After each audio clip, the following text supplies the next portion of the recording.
All right, everyone, we are about to get started with our first breakout session in this space. This session is titled Campus Panics, Social Justice, and the End of Free Speech. This session will feature Reason's Robby Soave and Reason's Nick Gillespie. So please put your hands together for our two speakers for this session. Thank you. Thank you. Hi, everybody. I'm Nick Gillespie. This is Robby Soave, whose book Panic Attack is going to be coming out in June? That's right. All right. So what we're going to do, we have 25 minutes. We're going to talk a little bit about the themes of the book and what it's describing, and then we're going to kick it out to you guys for questions from the audience. So if you have them, keep them in mind.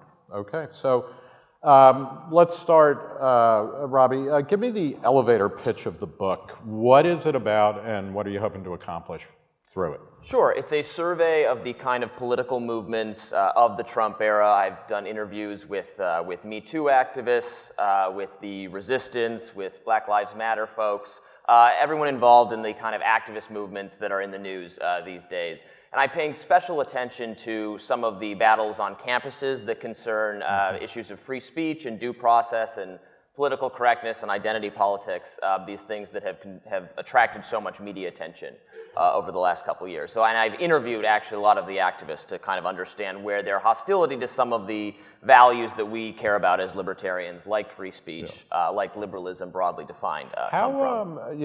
Two things. One, first off, are there any right-wing activists of note who are not merely reactionary, like reacting against the left? But then also, is it bad for libertarians in the sense that we, in the anti-Trump backlash or backlash against social conservatism and whatnot, libertarians get caught up in that sweep? Sure.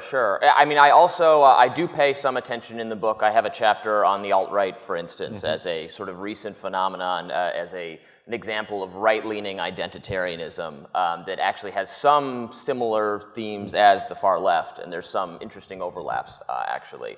I think, we're paying all increasing attention now to kind of some of the problems on the right of free speech on campus especially, or the reaction to how the left has behaved. Increasingly, the right is just as badly behaved on many of these issues. And I think it's very important for libertarians to disassociate a little bit from what some of these kind of recent activist people on the right are doing in response to the left, like Turning Points USA, for instance. Oh, okay, yeah. Frankly, because for them it's very, and they're easily offended in all the ways the left are as well. So there's a lack of principle there. I think it's also important if you're going to trot out the old, and I wouldn't recommend this, but the old affirmative action bake sale, at least do it with pot brownies. Yeah, right? Some libertarians will show up for that, okay. Yeah. You quote a student activist who says that for Gen Z, the election of Donald Trump, and this is a quote, really is their 9/11. How do you process that statement, which, I mean, to me, sounds insane, frankly, having lived through 9/11 and having lived through student activism in the 80s. But, what do you do with that? Right. And after she said that to me, she took a minute. I think it sunk in how almost like crazy that sounded to her, but she did say it.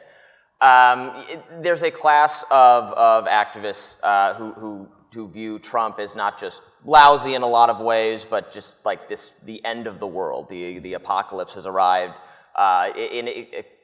Connecting to their physical safety. You hear activists talk so much about safety on campuses, and of course campuses are extremely safe places, relatively speaking. They're definitely safer than the outside world at any given But they view safety not just physical safety, but also safety as emotional comfort.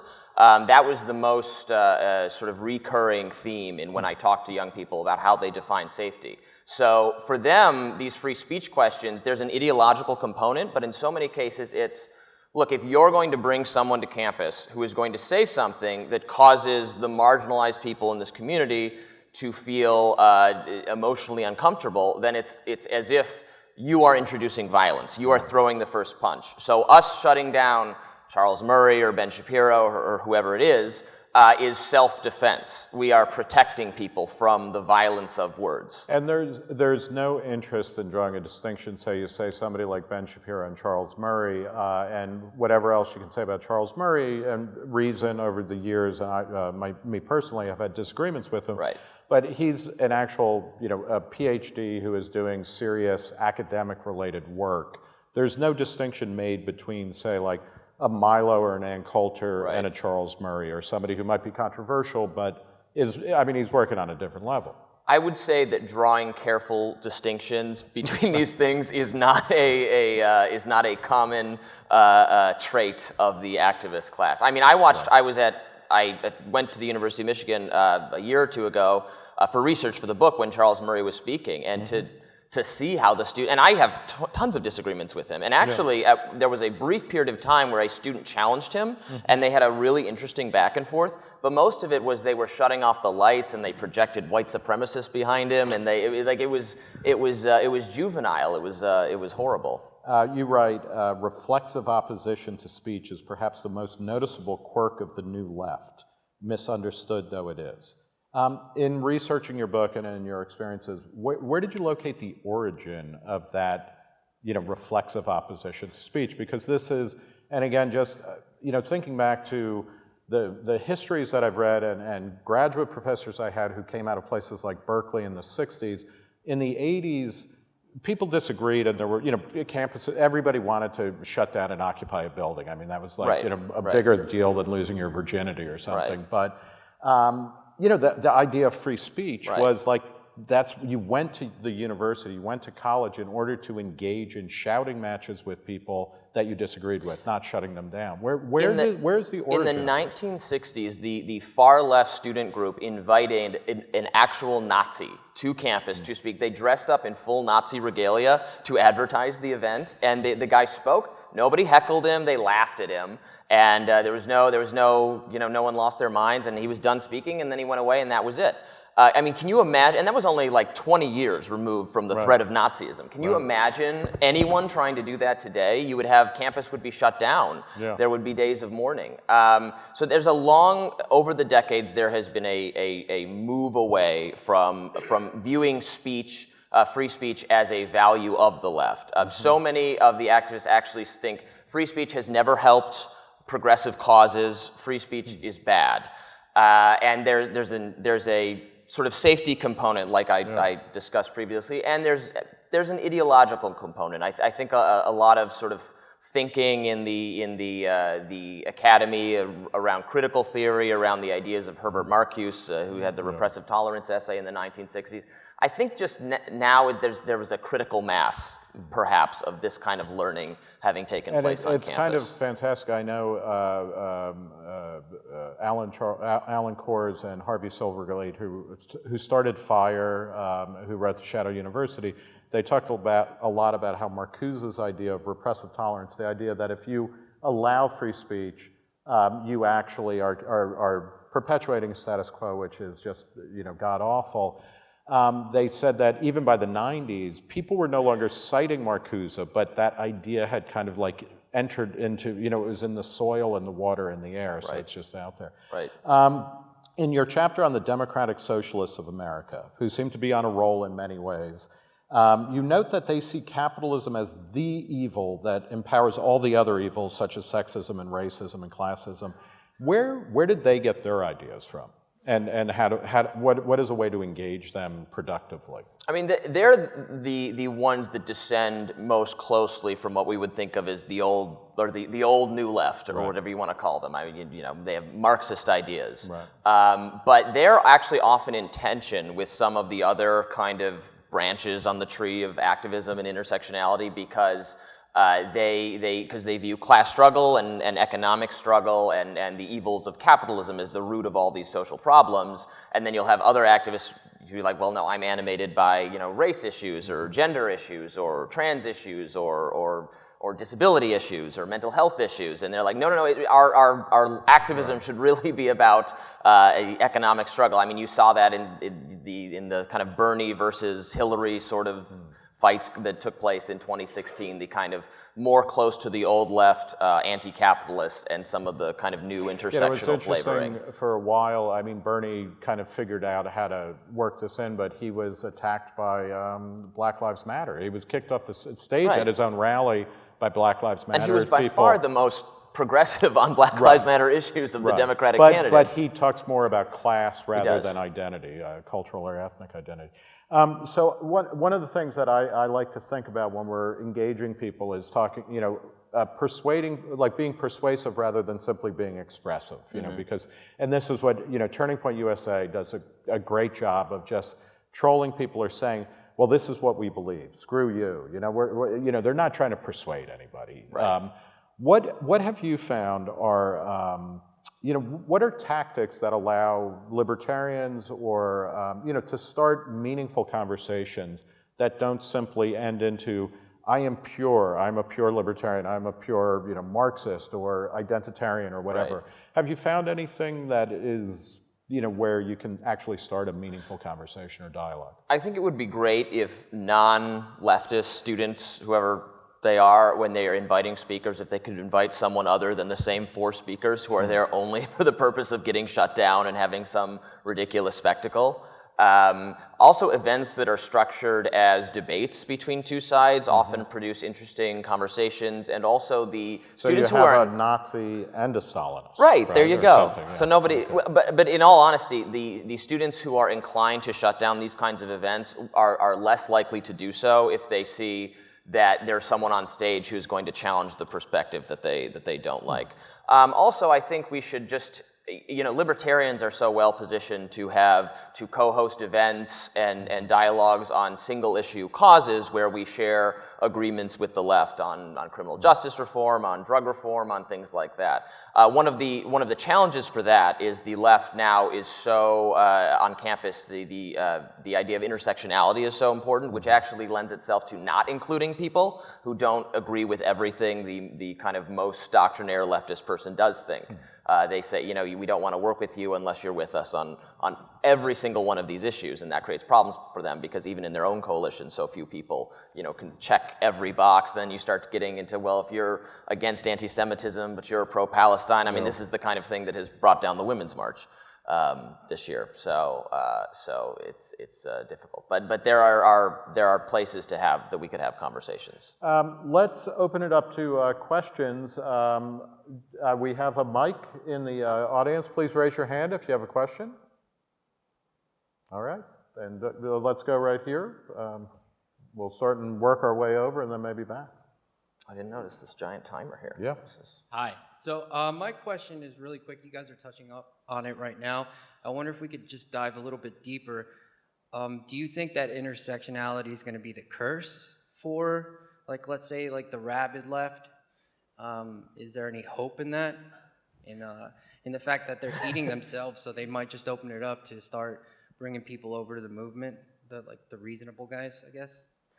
Yeah, I absolutely agree with that. I mean, my book is a chronicle of infighting on the left produced by the contradictions of intersectionality. I've seen, fights in the DSA, the Democratic Socialists of America, between, the people that put out like a perfectly unobjectionable from the leftist standpoint, very progressive plan on Medicare for all, and then you had the disability caucus within the DSA was furious that they were not allowed to see the first draft of this plan because people who have health issues and mental health issues should have been leading the charge on this. I mean, this is the kind of just ridiculous infighting that often plagues all sorts of political movements, but there's an ideological component to it on the left that is very cannibalizing and has turned off tons of people who are very progressive and in step with them, but I think many of them have become readers of some of my work and some of my criticisms of identity politics and things like that because they've seen it firsthand. Well, thankfully, the libertarian movement has no petty internecine warfare. Right, I'm never saying that we're free from these problems. Before we go to the next question, I think it's extremely well documented that the professoriate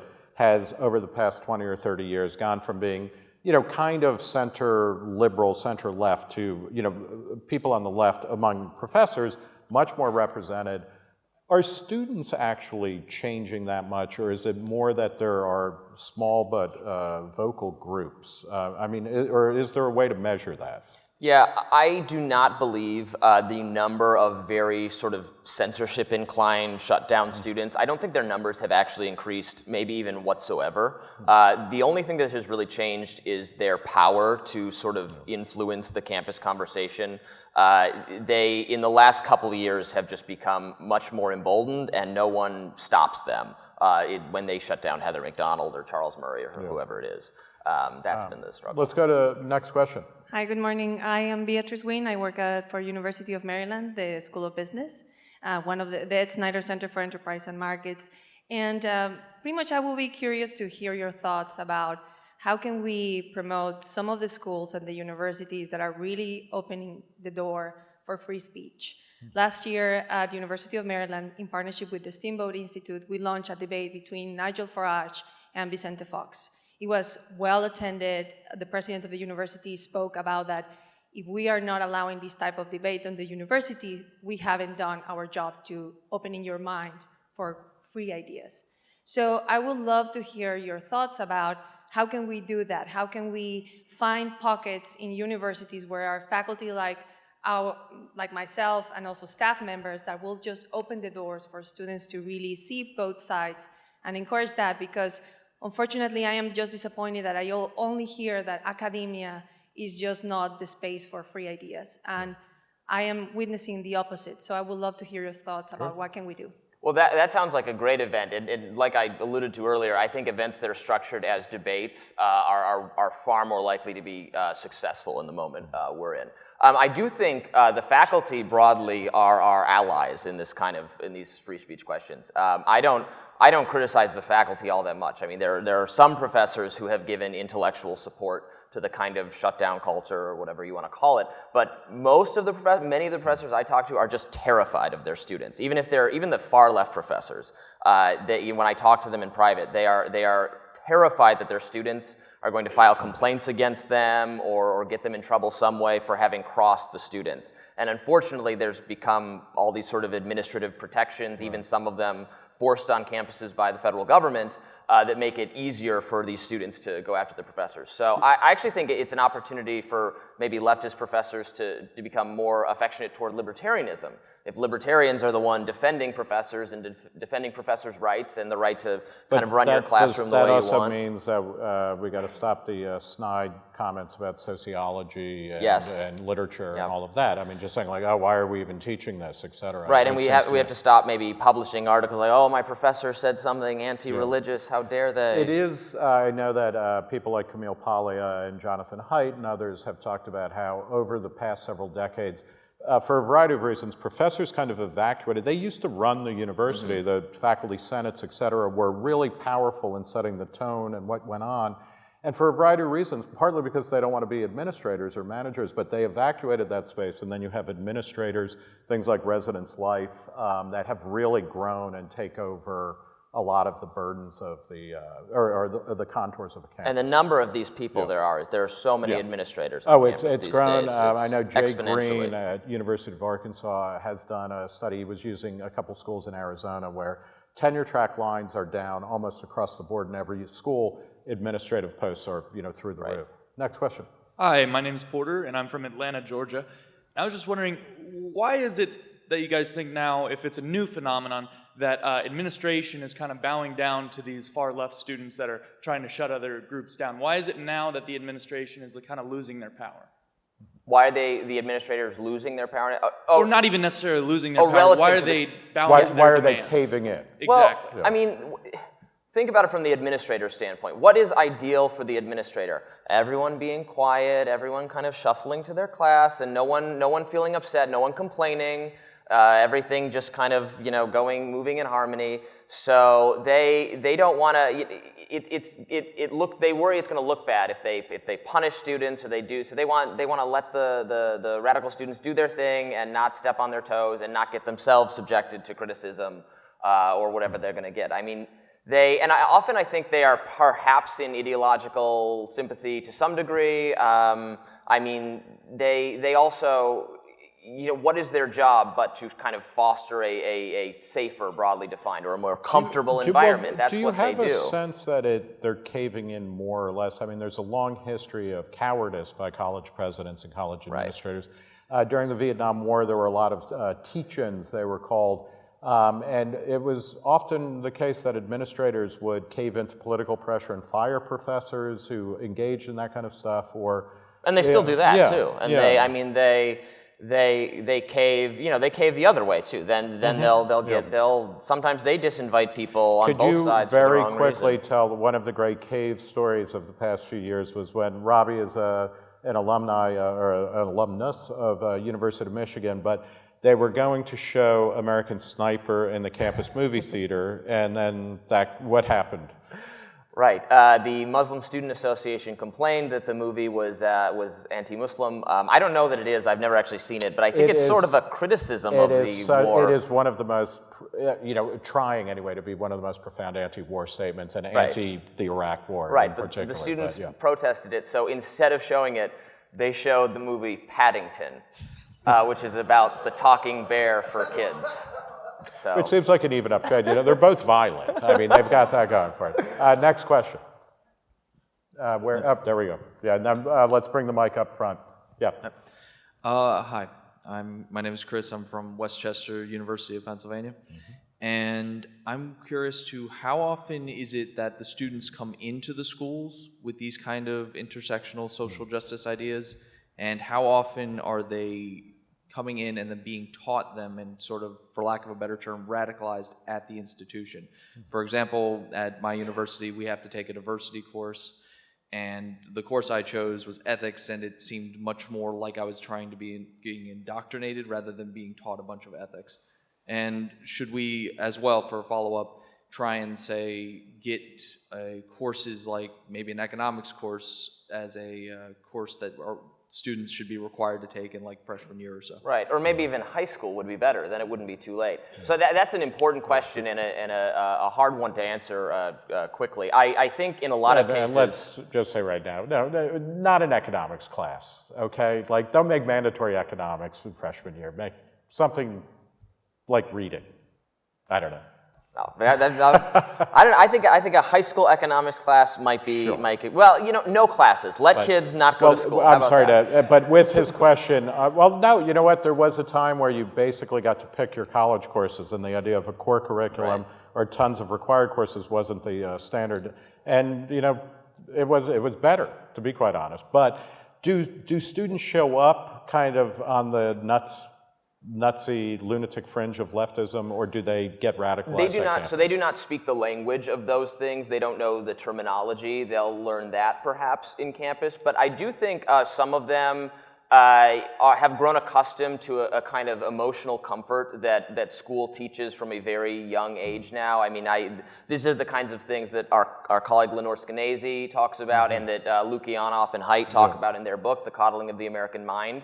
And this is a theory that school and parenting and things like this have gotten so much more repressive and safety oriented, and that and there isn't good data to make, this is a theory for how things have happened. I think it's a good one. I can't prove that it is why, but the students, by the time they get to campus, are already, they expect comfort and safety from the structures of the school apparatus, and then they demand that when they get to college. On the other end is the radicalism, or have you found, or do you have any thoughts on, is this kind of like being gay till graduation?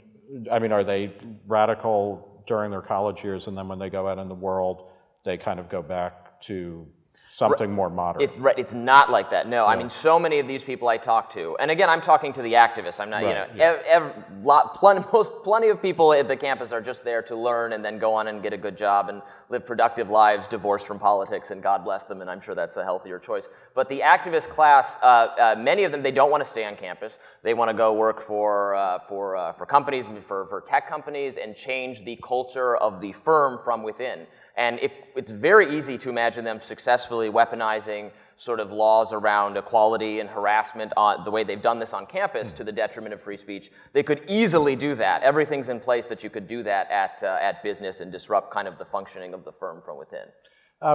I would like to, can we have one more question from Swin right up here? Oh, geez. He's somebody that is he's married to a recent staffer, and he's friendly with Robby, so I think he's probably got a pretty sharp surgical question to ask.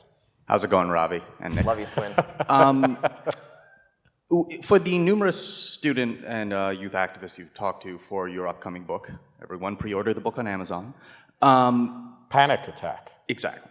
How did any of them seem self-aware when you were talking to them about the fact that this shutdown culture, as you put it, and these official rules that they would like to impose can easily be flipped onto them at a drop of a hat?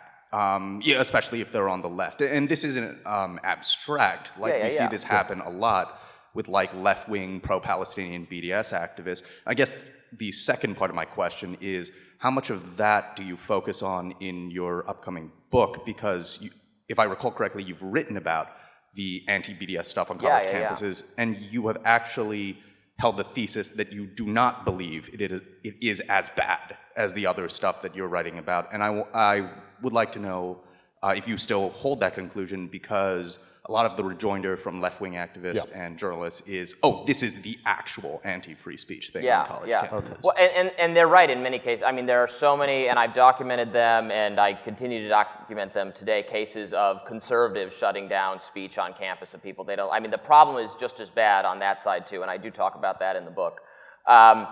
But some of my most productive conversations with activists were when I said, well, what if they use this against you? I mean, aren't you going to be the first people that you know, if making people feel uncomfortable is the standard for speech, I mean, anti-war speech is going to be shut down, anti-police speech is going to be shut down, and they do hear that, and we had many of our most productive exchanges when we talked about that. But at the end of the day, some of them would say to me, but okay, I understand broader why you think this is counterproductive as a political strategy, but I am concerned about the safety of people in our community. So I can't be for free speech for these people because it will hurt my allies in a very direct and immediate sense, which was frustrating. That is the final question. Please join me in congratulating Robby on his upcoming book, Panic Attack, and thanking him for sharing some of its contents with us. Thank you. All right. Great.